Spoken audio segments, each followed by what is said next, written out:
అందరికీ నమస్కారం. ఎక్కడెక్కడి నుంచో వచ్చారు అండ్ మీ ఆనందంలో ఆ సక్సెస్ ప్రత్యక్షంగా చూస్తున్నాను. మొట్టమొదటగా ఇంత పెద్ద సక్సెస్ ఇచ్చి గత వైభవాన్ని మళ్ళీ పునరావృతం చేసినటువంటి, మాకు ఇంత ఆనందాన్ని పంచించేటువంటి తెలుగు ప్రేక్షకులు ఈ యావత్ ప్రపంచంలో ఎక్కడ ఉన్నా సరే వారందరికీ మనస్ఫూర్తిగా శిరస్సు వంచి నేను నా ధన్యవాదాలు తెలియజేస్తున్నాను. రిలీజ్ అయిన 4వ రోజో 3వ రోజో సరే ఇంట్లో నేను మామూలుగా క్యాజువల్ డ్రెస్ తోటి ఏదో టీవీలు చూస్తూ కూర్చుంటున్నాను. సక్సెస్ ఎంత అవుతుంది ఏంటని న్యూస్ వస్తుంది, ఆనందమే. చాలా హుషారుగా సుష్మిత లోపలికి వచ్చేసి, డాడీ వింటున్నావు కదా ఎంత బాగుందో అని అంటే, ఏసమ్మా ఏం డల్గా ఉన్నావేంటి, నీకు అఫ్కోర్స్ నీకు సక్సెస్ మామూలే కదా, 47 ఏళ్ళ బట్టి అనుభవిస్తున్నావు కాబట్టి పెద్ద కొత్త ఏం కాదు, కానీ మాకు మాత్రం చాలా ఎక్సైటింగ్ ఉందంటే, మరమ్మ కూర్చో, నువ్వు చిన్నప్పటి నుంచి అన్నం తింటున్నావు కదా అని అన్నం ఇవాళ తినమంటే బోరు కొట్టుతుంది, నేను తినంటావా?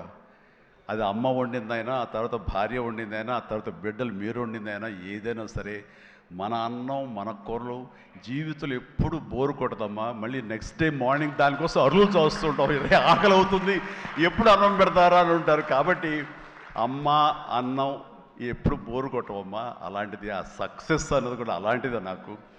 ఎందుకంటే అది సీనియారిటీతోటో లేకపోతే సీజన్ అయిపోవడంతోటో అండ్ మెచ్యూరిటీ రావడంతో ఏదో ఒక్కొక్కళ్ళు ఒక్కొక్కలాగా స్పందిస్తాం తప్ప, దీని లోపల మీరందరూ ఎంత ఎగ్జిబిట్ చేసుకుంటున్నారో, ఎంత బయటికి అందరూ చెప్పుకుంటున్నారో, అండ్ విజయోత్సవంగా మీరందరూ సాహు అనిల్ ఇలా తిరిగి మీరందరూ ఇది ఆస్వాదిస్తున్నారు, అంతకంతా నేను మనసులో ఆస్వాదిస్తుంటాను. మా ఒకసారి అనిపిస్తుంటే అంత అదృష్టవంతులు వీళ్ళు వెళ్ళిపోయి అందరితో ఇంటరాక్ట్ అవుతూ ఈ సక్సెస్ని ఇలాగ అందంగా మన అందిపుచ్చుకొని ఇదిగా ఆస్వాదిస్తున్నారు. ఆ అవకాశం నాకు లేదు కదా అంటే ఎంతో బాధపడుతుంటే, అది ఆ బాధ మౌనం కనిపించిందో కానీ ఇంకోటి కాదు.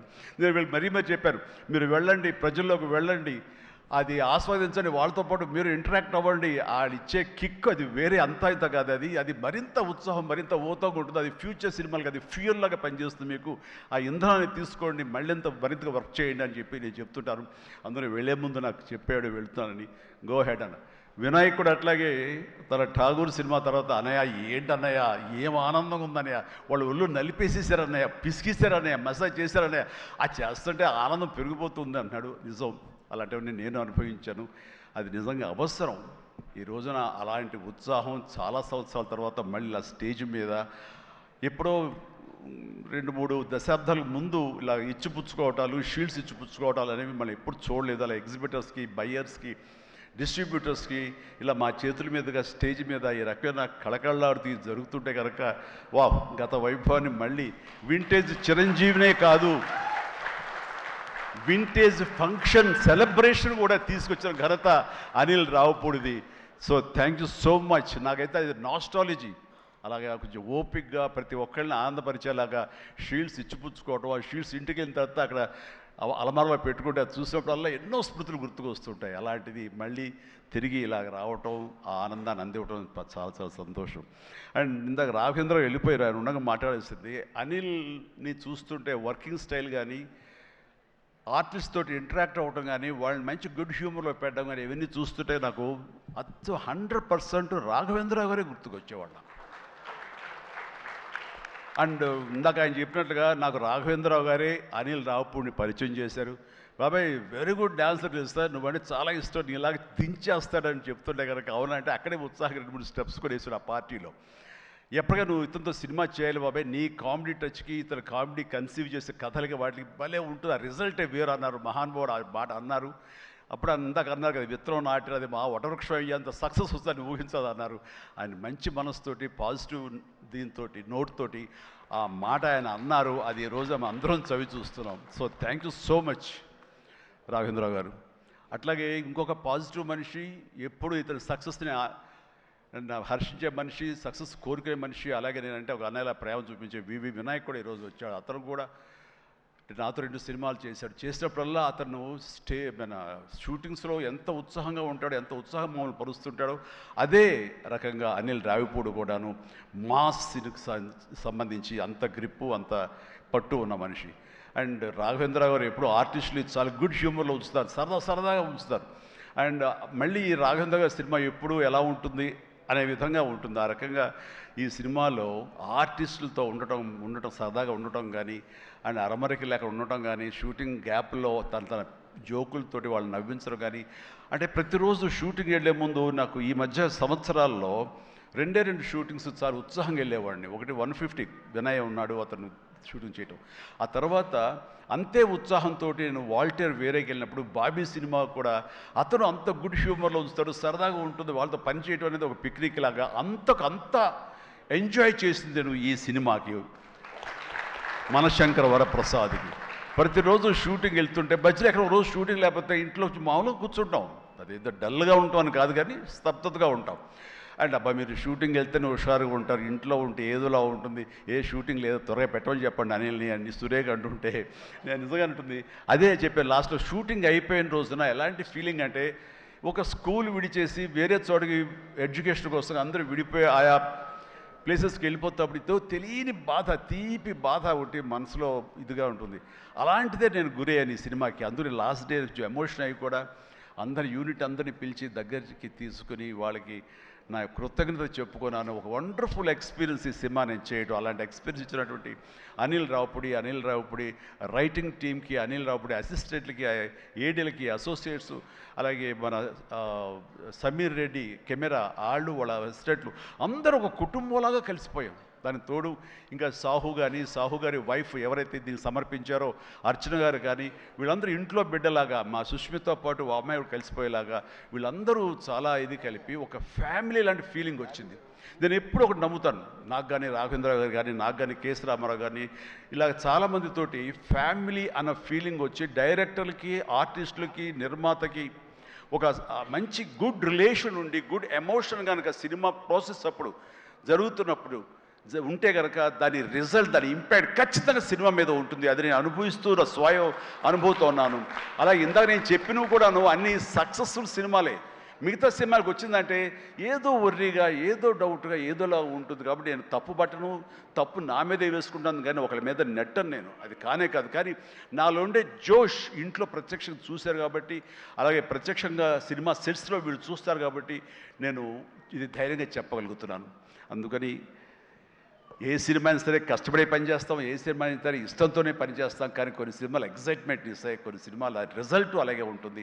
అలాగే ఈ సినిమా ఇంత రిజల్ట్, ఇంత వెరీ గుడ్ విజయం మాకు లభించినందుకు, మాకు ఇచ్చినందుకు, దాంట్లో మధ్యలో ఒక వారధుల్లాగా పనిచేస్తున్నటువంటి బయ్యర్లకి, డిస్ట్రిబ్యూటర్స్కి, ఎగ్జిబిటర్స్కి, ఈ కళకళలాడుతూ ఈ సంక్రాంతి ఇంత బాగా ఉందంటే అందులో ప్రధానమైన కారణం ఈ సినిమా. అందుకని ఈ సినిమాకు సంబంధించిన సంబంధం ఉన్న 50 మంది బయ్యర్లకి, వాళ్ళందరికీ కూడా నా హృదయపూర్వక ధన్యవాదాలు, అభినందనలు తెలియజేస్తాను. నేను ప్రీ రిలీజ్ ఫంక్షన్లో కోరుకున్నాను అన్ని సినిమాలు బాగా ఆడాలి, అన్ని సినిమాలు కళకళలాడుతుండాలి, థియేటర్లకి జనం రావాలి అని అన్నందుకు నేను ఆ కోరిక మన్నించి ఏదో ఒకటి సినిమా, సినిమా కొంచెం అటు ఇటుగా ఉన్నా సరే దాదాపుగా అన్ని సినిమాలు ఈ సంక్రాంతిలో ప్రజలు ఆదరించారు, వాళ్ళన్నిటికీ సక్సెస్ కలగజేశారు. అవన్నీ కూడా మంచి ఆయా రేంజుల్లో వాళ్ళకి, ఆ హీరోలకి, ఆ నిర్మాతలకి, ఆ ప్రొడ్యూసర్లకి, డైరెక్టర్లకి, వాళ్ళందరూ కూడా అలాగే ఈ సక్సెస్ దొరికేందుకు ఇది వెరీ గుడ్ సంక్రాంతి, జీవితంలో మర్చిపోలేని సంక్రాంతి. ముఖ్యంగా ఏంది వెంకీ సంక్రాంతి అంటే అదిరిపోద్ది సంక్రాంతి చూస్తావు అన్నట్లుగా అదే చూసాము, అదే అదిరిపోయింది సంక్రాంతి. Thank you. అండ్ ఇక ఈ సినిమాకు సంబంధించిన నా మిత్రుడు, నా సోదర సమానుడు, నా ఫ్యామిలీ ఫ్రెండ్, అన్ని రకాలుగా నా మంచి కోరుకునేవాడు, అతని శ్రేయోభిలాషిగా నేను. అలాంటి వెంకీ సినిమాలో ఉండాలని కోరుకున్నది నేను, అది కోరుకున్నందుకు ఉండేలా చేసినటువంటి అనిల్కి, ఆ తర్వాత 4-5 రోజులు 7-8 రోజులు ఎన్ని రోజులు కానీ ప్రతిరోజు నవ్వులు సెట్లో తమాషాలు అసలు ఎంత అంటే అంత కాదు. అండ్ యంగ్స్టర్స్ ఫీల్ అవుతారు, టీనేజ్ బాయ్స్ అలా ఫీల్ అయిపోయి ఇద్దరం. ఆహా ఓ యా ఇదే అల్లరి ఇదే రకంగా ఉంటుండేది. అందుకని ఆ సినిమాలో అప్పటిదాకా ఏముండదండి, చిరాగా ఉంటాడు. టేక్ అనగానే ఆ హుషారు ఎక్కడి నుంచి వస్తావు అంటే ఇలా అసలు అంతా ఇదే కాదు. అండ్ నా సాంగ్స్కి అతను డ్యాన్స్ చేయటం, అతని సాంగ్ నేను రిపీట్ చేయటం, ఇలాంటి కాన్సెప్ట్ పెట్టి ఇద్దరి మధ్య బ్యాలెన్స్ చేసి ఎవ్వరికి ఏ అసంతృప్తి లేకుండా చేసి well knitted film with 2 super stars, 2 big stars అన్న కలిసి తన తెలివితేటల్ని ప్రదర్శించుకున్నాడు అనిల్ రియల్గానే. ఇతని డైరెక్షను, ఇతను కన్సీవ్ చేసినటువంటి ఆ సాంగ్, ఆ సీన్స్ ఇవన్నీ కూడాను, అది వెంకీ ఇంట్రో కానీ అవన్నీ చూస్తుంటే ఎంత ప్లాన్ చేశాడు, ఎంత బాగా ఆలోచించాడు అంటే అంత ఇంత కాదు. అండ్ అందుకని ఎంత పెద్ద యాక్టర్లతోనే సరే, ఎంత పెద్ద సినిమాని సరే హ్యాండిల్ చేసేంత కెపాసిటీ, క్యాపబిలిటీస్ ఉన్నటువంటి ఫ్యూచర్, మన Telugu industry future Anil Ravipudi. And Anil Ravipudi నాతో సినిమా మళ్ళీ చేస్తావా లేదా అది నీ ఇష్టం, అది ఎందుకంటే కారు వచ్చేసింది ఇంకెందుకులే అనుకోవచ్చు, నువ్వు పని అయిపోయిందని. లేకపోతే చెప్పు హెలికాప్టర్ ఇస్తావు, చెప్పు మళ్ళీ చేస్తానంటావు. కాబట్టి అది కాదు కానీ నిజంగానే నాకైతే ఇమ్మీడియట్గా మరొక సక్సెస్, ఇంకో షూటింగ్ కావాలి, మరొక సినిమా కావాలి కాదు, కానీ ఈ సినిమా చేస్తున్నప్పుడు ఎక్స్పీరియన్స్ ఉంది, అది మాత్రం నిజంగా మళ్ళీ ఎంజాయ్ చేయాలని నేను కోరుకుంటున్నాను, వెంకీ లాంటి మనిషి కోరుకుంటున్నాడు. బట్ ఎవరికి వస్తుందో ఛాన్స్, ఎలా వస్తుందో తెలియదు. ఇద్దరికి కలిపి వచ్చి ఫుల్ ఫెడ్జ్ సినిమాలు ఉంటే మాత్రం ఇద్దరిని చాలా చక్కగా బ్యాలెన్స్ చేయగలడు అన్న భరోసా, నమ్మకం ఇప్పుడు ఇండస్ట్రీకి, మాకు అందరికి ఇచ్చేశాడు. కాబట్టి definitely it has to happen when he only knows, nobody knows. And ఇక సుష్మిత ముందు సాహు గురించి చెప్పాలి.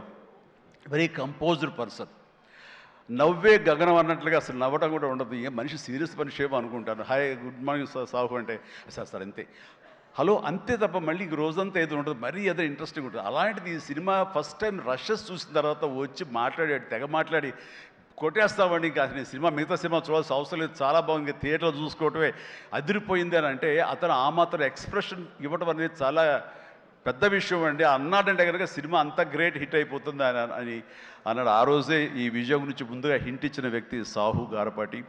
అండ్ తన కంపోజ్డ్ నేచర్ కానివ్వండి, తను చిన్న వయసులోనే తీసిన సినిమాలు తక్కువైనా సరే వాటిని సమర్థవంతంగా వాటిని తెరపైన, సెట్స్ పైన నడిపించిన విధానం కానివ్వండి, అటు ఎగ్జిబిట్ చేసిన విధానం కానివ్వండి, అది చాలా చాలా బాగుంది.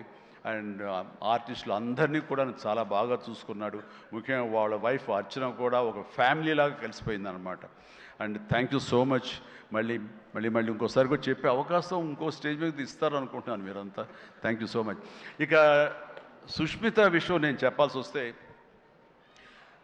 తను ఈ ఇండస్ట్రీలో తను రావాలి అని నిర్ణయించుకున్న తర్వాత ఫస్ట్ చెప్పింది రామ్ చరణ్కి, రా అని అక్క, నువ్వు డెఫినెట్లీ దిస్ గ్రేట్ ఇండస్ట్రీ, మనం ఇక్కడ అందరినీ మనం కనుక ఇది ఇక్కడ మనకి ఏం కావాలి, ఏ బ్రాంచ్లో మనం వెళ్ళాలి అని అంటే నాకు అదేం లేదు, సినిమా ఇండస్ట్రీ నేను ఎందులో నేను రాణించగలను అనేది నాకు ఐడియా లేదు. ఫస్ట్ ఆఫ్ ఆల్ ఏదో ఎంటర్ అవ్వాలి అంటే ఓ పని నా కాస్ట్యూమ్స్ అవి చూసుకోండి. రంగస్థలంలో తన కాస్ట్యూమ్స్ గురించి, రంగస్థలంలో కాస్ట్యూమ్స్ ఏమున్నాయి పాప, ఏముంటాయి అంటే ఏదోనా సరే లుంగి కానీ అది కానీ ఆ గెటప్కి వస్తామని చెప్పి తను సుకుమార్ వాళ్ళందరి దీంట్లో డిజైన్ చేసుకుంటే చాలా రస్టిక్గా ఉండాలి, చాలా ఇదా ఉండాలి అంటారు. వాళ్ళు చెప్పిన మాట ఏంటంటే, ఒక చిరంజీవి గారు అమ్మాయి రామ్ చరణ్ సిస్టర్ అన్న ఫీలింగ్ లేకుండా గబుక్కుని ఏదో ఒక లుంగి కావాలంటే రాజమండ్రి ఆ ప్రాంతంలో కారు వేసుకుని తనే బయలుదేరి షాప్ తిరిగి డైరెక్టర్ కోరుకున్నటువంటి ఆ క్లాత్ కోసం తను తిరిగి చెమట కక్కుకుంటూ వచ్చి చేసింది అని చెప్పినప్పుడు నేను చాలా అంత కష్టపెడతా ఎవరు ఉంటారు కదా మా అసిస్టెంట్ అంటే నాకేం తెలియదు, మళ్ళీ వాడిని పంపించితే ఏం చేస్తారో ఏమో తెలియదు, నేనే వెళ్ళానంటూ అంటే కష్టానికి నెరవక నాన్న నుంచి కానీ తర్వాత తమ్ముడి నుంచి కానీ ఈ ఇండస్ట్రీలో రాణించాలంటే కష్టం ఒక్కటే పరమావధి, కష్టం ఒక్కటే నిజమైనటువంటి ఆయుధం, ఆ ఊతం అని తెలుసుకున్న మనిషిగా నాకు చాలా ఆనందం వచ్చింది.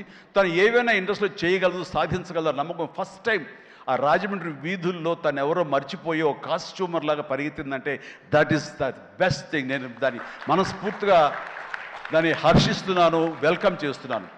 ఆ తర్వాత నేను సినిమాలు చేసి ప్రొడ్యూసర్గా చేయాలనుకుంటున్నాను, నాకు ఇంట్రెస్ట్ కలుగుతుంది, ఇక్కడే సెటిల్ అవ్వాలనుకుంటే ఇది వండర్ఫుల్ ఇండస్ట్రీ అమ్మా, ఇక్కడ నువ్వు రాణించాలి అంటే కనుక ఖచ్చితంగా నీకు అవకాశం ఉంటుంది.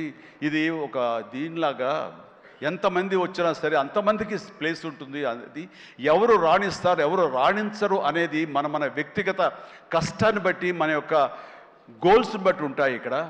కాబట్టి ఇంకొక విషయం, ఇండస్ట్రీ ఈ పరిశ్రమ, సినీ పరిశ్రమ అనేది అద్దం లాంటిది. మనం ఎలాగా ఉంటామో మన స్వభావం కానీ మన ఆహార్యం కానీ, మన థాట్స్ కానీ, మన స్వభావ భావాలు కానీ, ఇవన్నీ మన వ్యక్తిత్వం కానీ ఎలా ఉంటుందో అలాగే మనకి రిజల్ట్ కనబడుతుంటుంది. ఆ అద్దం కూడా మనం అలాగే చూస్తుంది, ఇండస్ట్రీ కూడా అలాగే మనకి రిజల్ట్ ఇస్తుంటుంది. నీ వ్యక్తిత్వం బాగుండాలి, నీ అప్రోచ్ బాగుండాలి, నీ కష్టం బాగుండాలి, అంతకంత రిజల్ట్ ఇస్తానే ఉంటుంది ఇండస్ట్రీలో. దీన్ని కేర్లెస్గా ఉన్నా సరే, ఒక యాటిట్యూడ్ ఉన్నా సరే, చూద్దామని అపనమ్మకంతో ఉన్నా సరే, అది కూడా నీ పట్ల అపనమ్మకంగానే ఉంటుంది. ఏది అంతంత మాత్రంగా చూస్తుంది. నేను అనుభవపూర్వకంగా చెప్తాను. అన్నప్పుడు నేను ఫస్ట్ సినిమా చేయాలనుకుంటే మా ఇంట్లో ఉన్న హీరోస్ తోటి ఏ హీరో తను కాదంటారు? ప్రతి ఒక్కరిని ప్రతిరోజు కలుస్తుంది. ఒక కత్తి తెచ్చుకుంటే ఏ హీరో తను కాదంటారు? కానీ నేను వాళ్ళతో చేయండి డాడీ, నేను ఫస్ట్ ఆఫ్ ఆల్ ఎక్స్పీరియన్స్ సంపాదించాలి, గ్రౌండ్ రియాలిటీ తెలుసుకోవాలి అంటూ తను వెబ్ సిరీస్ మొదలుపెట్టింది, వెబ్ ఫిలిమ్స్ మొదలుపెట్టింది. అమ్మా ఏదో లాభం ఉంటుందంటే, లాభం ఉండదు డాడీ, ఏదో లక్షల్లో మిగులుతుంది లేదని ఒకసారి అది కూడా ఇదైపోతాయి. కానీ నాకు ఎక్స్పీరియన్స్ గెయిన్ చేస్తాను, ఎక్కడెక్కడ ఏమిటి ఎన్ని డిపార్ట్మెంట్లు ఉంటాయంటూ ప్రతి డిపార్ట్మెంట్ని చవి చూస్తూ దానిలో ఒక ఎక్స్పీరియన్స్ గెయిన్ చేస్తూ, అలాగే తన ఫిలిమ్స్ తీసింది, చిన్న చిన్న ఫిలిమ్స్ చిన్న చిన్న హీరోలతో చేసినప్పుడు తను ఒక కాన్ఫిడెన్స్ గెయిన్ చేసుకుంది. అంతేగాని మాకు రెడీమేడ్ కేక్ వాక్ ఇక్కడ సినిమా తీయటం, మా అండదండలో నాన్నగారు వాళ్ళందరూ ఉన్నారు కాబట్టి అని అనుకోలేదు. అలాగే ఎవరితోటో నువ్వు పార్ట్నర్షిప్ తోటి నాతో సినిమా చేయమంటే వాళ్ళు అన్నారు, అయ్యో అమ్మ నువ్వేమి పెట్టక్కల, నువ్వేమి రావక్కర్లేదు, సినిమా మేము చేసేస్తాము, నీ పేరు వేసేస్తాము, లాస్ట్కి వస్తారు ఇదిగో ఇంత డబ్బని ఇచ్చేస్తామా, ఏం వర్రీ అవ్వకమ్మా అంటే, అస్సలు నాకు వద్దుడని నేను వెళ్తే సినిమా చేయను, అందుకు అది బ్యానర్ పేరు నేను చెప్పను అనేసరికి, అలాగే ఏమంటే కాదండి నాకు ఎక్స్పీరియన్స్ కావాలి, నేను పని చేయాలి, నేను డబ్బు పెట్టుబడి పెట్టాలి, పెట్టిన తర్వాత మంచి వచ్చేడా వచ్చే ప్రతి పైసాకి నేను తినడానికి, నేను అనుభవించడానికి నాకు అర్హత ఉంటుంది కాబట్టి నేను చస్తే ఆ సినిమా చేయండి. ఆ సినిమా క్యాన్సిల్ చేసుకుంది. సో వదిలేశాను నేను. సాహుతోటి సినిమా అన్న తర్వాత సాహు తను కూర్చుని చెప్పండి మీరు ఎంత పెడతారు, నేను అంతే పెడతానని సగం డబ్బు సొంతంగా పెట్టింది, మిగతా డబ్బు బయట నుంచి అప్పు తీసుకొచ్చింది పెట్టింది తప్ప నేనైతే న్యాయ పైస ఇవ్వలేదు. ఆ పైపెచ్చు ఇద్దరి నుంచి నాకు టైంకి కావాల్సిన రెమ్యునరేషన్ ఆయా సమయాల్లో నేను తీసుకుంటూనే ఉన్నాను తప్ప అది నేను ఇవ్వలేదు. అంత ప్రొఫెషనల్గా బిహేవ్ చేసింది. ఈ రోజున ఈ రిజల్ట్లో సాహు ఎంతగా అనుభవిస్తున్నాడో, ఒక నా సినిమాని గర్వంతో, ఎస్ నేను డబ్బులు పెట్టుబడి పెట్టి డబ్బు సంపాదించుకుంటున్నాను అదే గర్వంతో తను కూడా ఉంది. కాబట్టి ఈ రోజున ఒక డాక్టర్గా సుష్మిత చూస్తే నేను గర్వపడుతున్నాను, ఎప్రిషియేట్ చేస్తున్నాను, మనస్ఫూర్తిగా ఓ బిడ్డగా నేను గర్వపడుతున్నాను. థ్యాంక్స్ రా, యూ డిజర్వ్ ఇట్. సో అట్లాగా బిడ్డలు ఈ ఇండస్ట్రీలో రాణించాలి అంటే నిజంగా ప్రతి వాళ్ళు, అది ఏ బిడ్డ అయినా అవని, ఆడబిడ్డ అవని, మగబిడ్డ అవని, ఇండస్ట్రీలో రాణించాలి అంటే కనుక ఖచ్చితంగా ఎంకరేజ్ చేయాలి. ప్రతి ఇది గొప్ప ఇండస్ట్రీ అండి.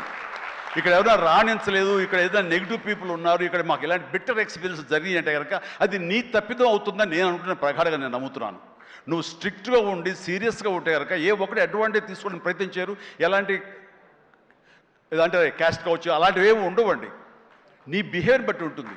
మీకుండే అభద్రతా భావంతో ఏమో అలాగేలా ఉండాలేమో అని ఉండకూడదు. ఎస్ నువ్వు ప్రొఫెషనల్గా ఉండు, అవతల కూడా ప్రొఫెషనల్గా ఉంటారు. ఈ ఇండస్ట్రీ అనేది ఒక అద్దం లాంటిది, నువ్వేమి ఇస్తావు తిరిగి నీకు అదే వస్తుంది. కాబట్టి ప్రతి ఒక్కరికి ధైర్యంగా పరిశ్రమకు రావాలి అనుకుంటే కనుక కృత నిశ్చయంతో, దృఢ సంకల్పంతో, హార్డ్ వర్క్ని ఆసరాగా తీసుకుని రండి. ఇది గొప్ప ఇండస్ట్రీ, మీరు అందరూ రాణిస్తారు, చేస్తారు. అది ఆడబిడ్డలు కానివ్వండి, మగవాళ్ళు కానివ్వండి, ఎవరైనా సరే. సో అది నేను వెల్కమ్ చేస్తున్నాను. దానికి ప్రత్యక్ష సాక్ష్యం సుష్మిత, అలాగే దత్తు గారి పిల్లలు స్వప్న దత్, ఇలాంటి వాళ్ళందరూ కూడా ఎంతోమంది, ఇది ప్రధానంగా ఇంత డిస్ట్రిబ్యూటర్స్ తరపునట్టు మాట్లాడిన సుప్రియ, వీళ్ళందరూ కూడా ఆ స్థాయి వాళ్ళు.